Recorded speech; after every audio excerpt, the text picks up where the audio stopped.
สบายดีมาจ้ามาพบกับซ่องอีลากินแซ่บมื้อนี้กินตำมะฮงนี่ผักกันจอง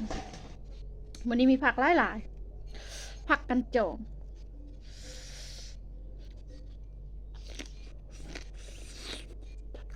อืม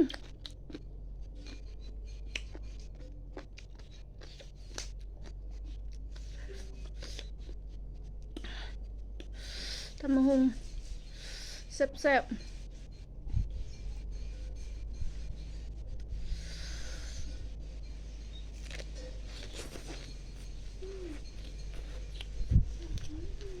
เรื่องของ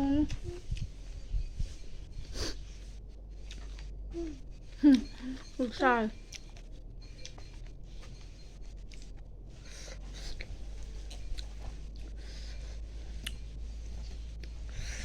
กลับเข้าไปนวลเข้าไป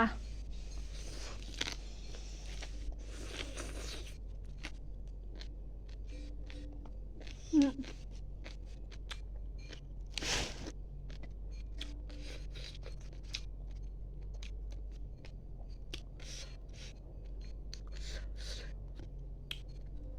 ยาสีฟันน้องพันสวย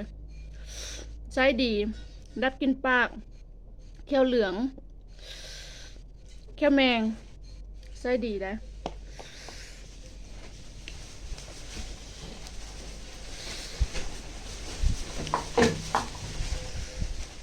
หินปูนเนาะ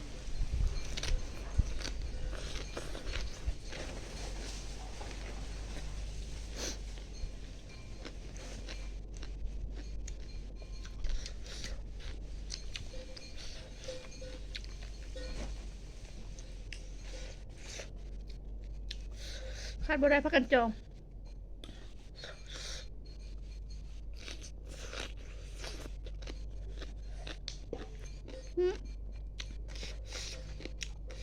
จังเลยเนาะ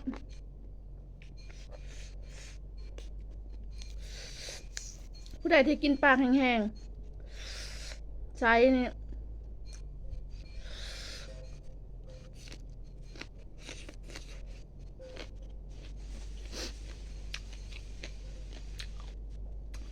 กินปากแขวแมง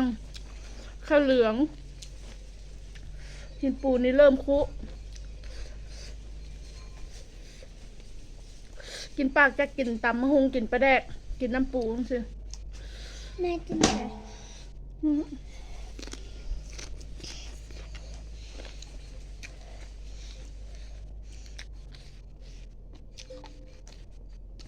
เอาให้แน่จังมือเพลหรอกพี่ไปเลย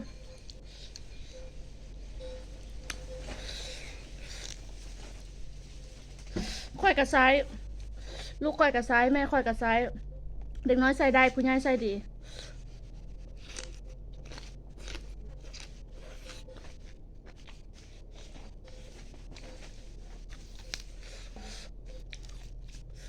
มันเป็นสมุนไพร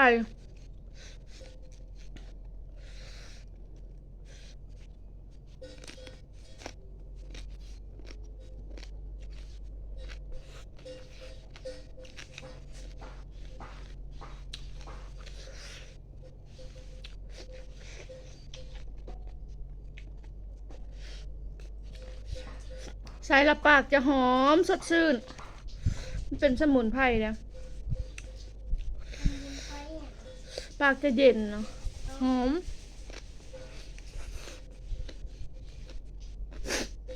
แม่กำมือไปแม่กำมือไปแก้วนะผู้ใดที่เคยใช้แล้วจะติดใจจะบ่ซื้อยาสีฟันที่ห่ออื่นมาใส่เลย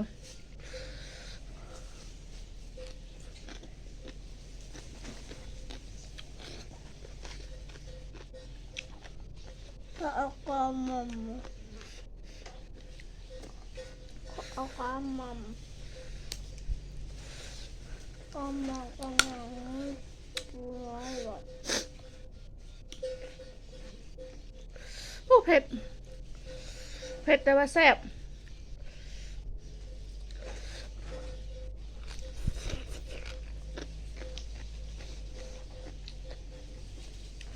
คือเขากินตำมะฮุงกินอัน กินน้ำปูกินปลาแดงสิแล้วแปลงแล้วไปนั่งเบ้าน้ำมูได้สบายไม่ต้องห่วงว่ายันเนาะมูสิได้กินปากนะนั่นนี่น้ำลายบูดบนนั่ง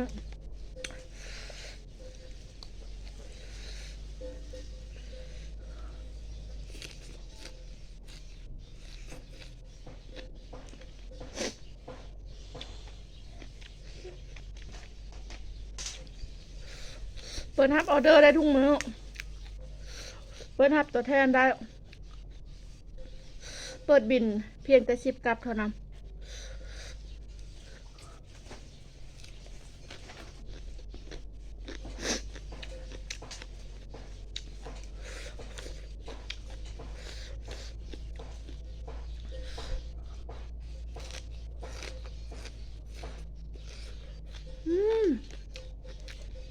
เฮ้ยมึงก็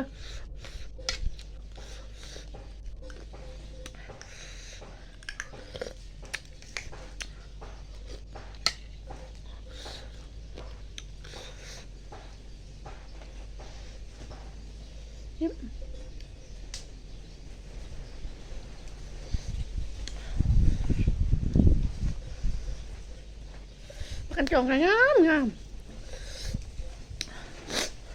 ทำหุ้งแซ่บแซ่บ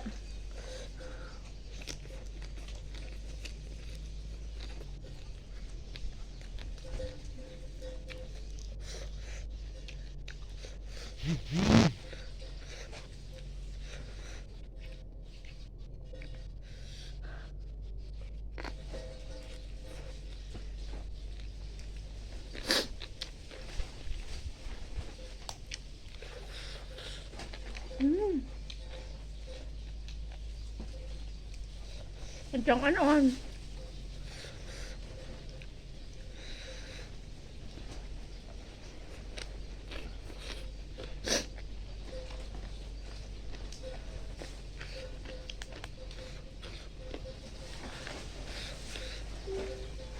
คนมักกะชิบคมคนบ่มักกะชิคมๆได้จังไง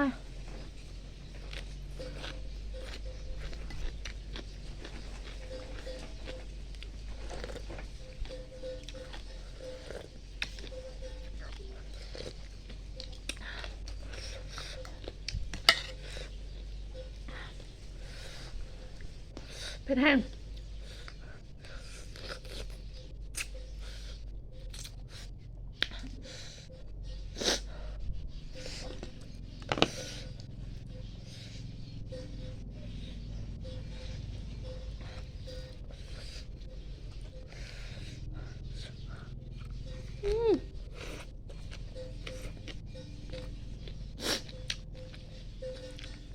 คำใหญ่ด้วยจ้ะ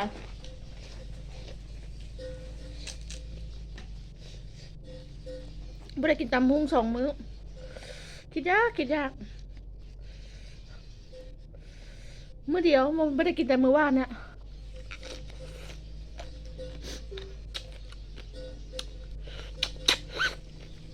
ไข่ปูมันปู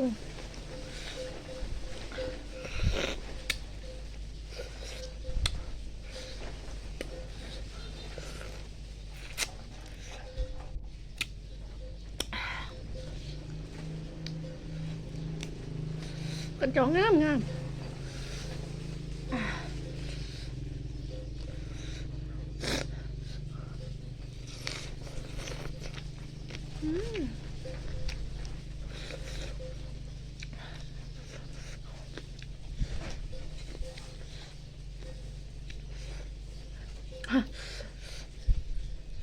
ใครสนใจสร้างเลยเด้อแต่สิฟันน้องฟันสวย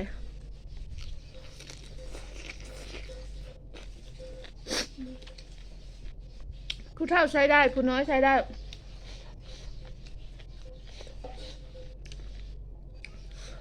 พันโยกผู้เฒ่าก็จะพันโยกเนาะมันก็ใช้ดีมันก็จะแน่นขึ้นเด็กน้อยก็จะเป็นแค่แมง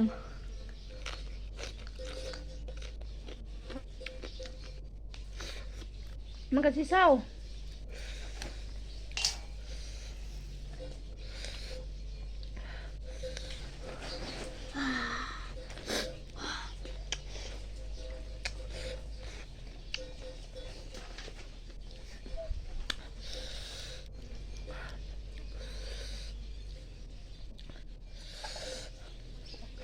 เรื่องกินปาก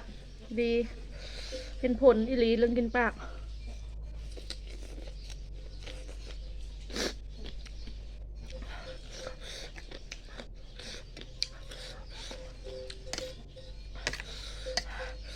เต็มถ้วย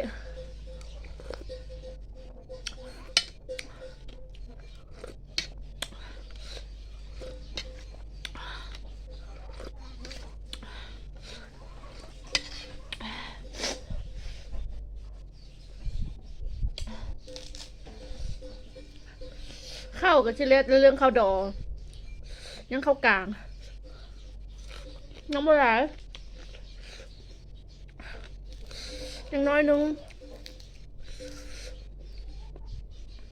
กินข้าวไม้ละนะข้าวไม้ข้าวขาวข้าวหอมเนี่ยเอามาจากซ้ำเหนือเนี่ยเอามาจากซ้ำเหนือ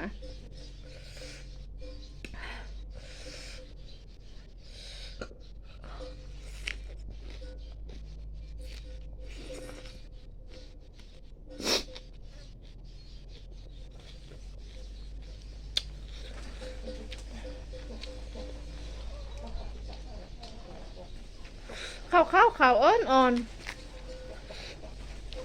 หอมหอม